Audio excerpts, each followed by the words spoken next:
Welcome to another day in the life of building an 8-figure agency. My name is Steven. People call me Stevie. My last name is Johnston. I'm the founder of Digital Ox. I've been doing it for 8 years. We're an Inc. 5000 fastest growing company. I've learned a lot, but take everything I say and everything that you see, with a grain of salt, because you just never know these days with these cats out there on YouTube. You know what I'm saying? But real quick, before the day in life makes its way, I had a great workout this morning, did some deep work before that, but I've been eating this breakfast every day for like 3 weeks, and I'm sold on it. Isn't that right, Kaylin? Definitely. Okay, so I already ate an egg, but it's 6 hard-boiled eggs, half an avocado, 2 pieces of turkey bacon, and I already ate a lot of this fruit, but it's basically an orange, an apple, and some blueberries all cut up. Fire. So I'm gonna get this going. First meeting of the day starts at 10:30, and I will see you guys there. What's up, Tim? Good morning. What wins we have from yesterday? We met with Miriam. I think we'll close that. And then this morning I got a verbal commit from Patty. They want to get going. And then we got Carrie lined up for 10. Lined up, we're gonna knock them down. Let's go, baby. We'll review this a lot, but this is what's going down. We need to be building the team, the systems, and having the skill set and demo to close percentages to where we're bringing on minimum 100K a month in MRR. Basically right now with one calendar, it shows we're just fluctuating between 50 and 60. And I know we can even do better than that, to be honest. But that's one calendar. And so we set demos, we execute the highest show rates. Once they show, we qualify. If we pitch, we have the highest pitch to close rate, meaning we show them the price and they close, and that's a skill set thing. And that's the formula. Let's iron out our side of this equation, which is the 100K MRR added by sales team. Let's get it going. All right, guys. Later, yeah. Peace. Those are 8 locations. We'll probably bring on the other one in probably 3 to 4 weeks. This first one, we cannot fuck around. Like corporate, they're in a position right now where their in-house marketing and call center is not doing well. Like there's a lot of pressure. Like they sent me the contract revisions and it was so intense. I just brought on an attorney. I think we should have one anyways, just in our back pocket, but make sure we're straight there to review that. If we can show them everything we've done for Tucson and all the other locations, I think they would even get to the point where they just cancel their internal call center shit and just move a lot of budget to us and just fucking go for it. I've been having a lot of conversations with the owners of them, and they're pretty impressed. But we got to come out the gate with these next ones. We just brought on that dental franchise, the one that we were working on for a long time. So they just responded, they're ready to go. 14 locations, and then we're bringing on another 4 clients today just through the follow-up. So my whole thing here is we're hiring people. When are we going to be in a position where we can launch people in 10 days? Yeah, for sure. If you're bringing on a 14 location thing, I need more people. Yeah. Just because until I can figure out the lead flow thing and that settles down, I can't give certain people more than 8 clients. Well, I think we can. So actually what I want to do is, so ideally there's a lot going on right now, but there should be a meeting rhythm mandatory for us communicating with marketing on the efficiency thing, which we have 2 good fucking game plans Daniel came up with.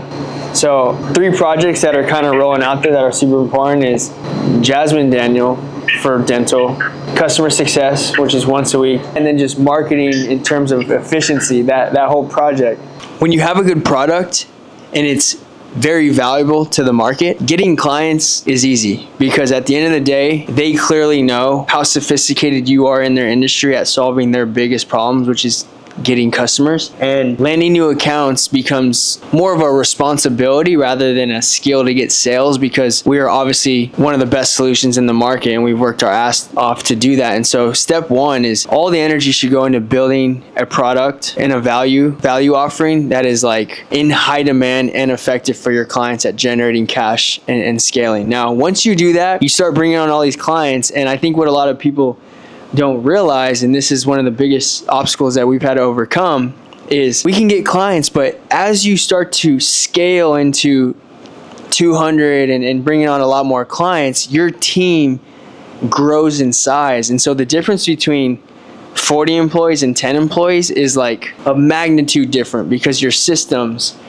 quality control, training, management, leadership, HR, people taking PTO, knowing how to service clients properly. It's a whole new challenge that you've never faced before that can really stall growth. And so the operational piece of scaling an agency to that size becomes just such an important aspect of getting to that next level. And really it just comes down to like operational excellence, hiring great people, knowing how to hire great people, knowing how to ramp people up quickly, knowing how to manage them, knowing how to ascend them, knowing the ins and outs of just overall just having a big family. And so we're bringing on a ton of clients, we're bringing on big franchises, which is definitely, you know, awesome. This is one of the ways we just ascend, but we're just trying to get better and better at hiring quicker in bigger droves, bigger hiring classes, training better, ramping up better. It may not seem complicated, but it's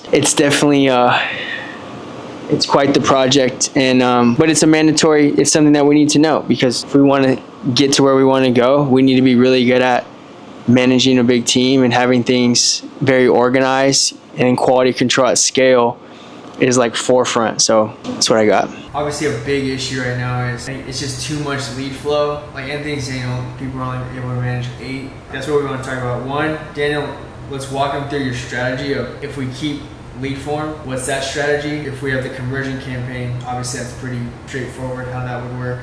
It's a difference of 1 lead with a new percentage added, strict to schedule. What I'm saying is I wanted to see the difference between whether we kept conversion or we were to lead forms. What I meant to say is that even with that number here, the difference between one and the other one, if we were to keep the same strategy, it wouldn't be much. You know, what I wanted to show you guys here is that with lead form, our current process is that if leads don't fill out the PA, we still call them. And that's basically what's causing our issue, right? Because we're having to call everyone and we're getting too many leads. Right now, if people fill out the PA, then based on the credit score, we either decide to either call them or abandon them. And if they didn't fill out the PA, we add them to our workflow and we follow up with them until they actually fill out the PA. Again, if good credit score, we call them. If we didn't have a good credit score, we abandon them. If we were to keep the lead form, we have the opportunity of actually sending everyone, obviously grabbing the lead from the lead form, then sending everyone to fill out the PA. If people actually fill out the PA and say that they have a good credit score, we call them. If they say that they have a bad credit score, we don't call them, we abandon them, right? But if they didn't fill out the PA, then we don't call them. That's the biggest difference between our current process and a proposal, alternative process, is that only call people that we have PAs for. So these are the two things that I love to see on autopilot all the time. One, bringing in new clients on autopilot, and then 2, client wins. If you guys don't have a wins channel, like a client wins channel that are constantly pumping revenues and things, then you should do it. It's great for company culture. So here we have one of our clients who's at basically a 1,200% ROI. They've been with us now for a little over 6 months, and we took them in and they were super skeptical. So the fact that we can come in, really help them get these patients through the door qualified, and then really help them with the operations and the sales. Love to see it, baby. What's up, Stevie? What's up, man? How are you doing? I'm stoked. I'm super excited. We have a whole agenda of like stuff that we want to go through. About 50 questions, but we might not get to all of them. But we're really trying to dig into the ISA process. Like we know that's what differentiates the little baby SMMAs from like the big boy companies. So that's what we're trying to build out. Correct me if I'm wrong, but with your ISAs, you basically assign one ISA like 8 to 10 client accounts, right? Okay, so basically if an ISA is then, let's say in a different time zone, if they get sick, like how do you deal with that? Yeah, so basically what happens is, when you're starting out, the fewer amount of ISAs you have, the harder it is, right? Because you have 4 people, 1 goes out, the 3 have to jump on the other account. So for us, it's never perfect. Like this is where the operation comes in. So like today we have 3 people out, right? But we have 24 reps. And so out of those 24 reps, we have 3 teams of 3 teams of 8 right now. We have 3 pods, right? So each pod has each other's backs. So if Stacy's out sick, our team, our pod, which is like their own culture within that pod, has each other's backs. That's just how we've done it. There's no real perfect way.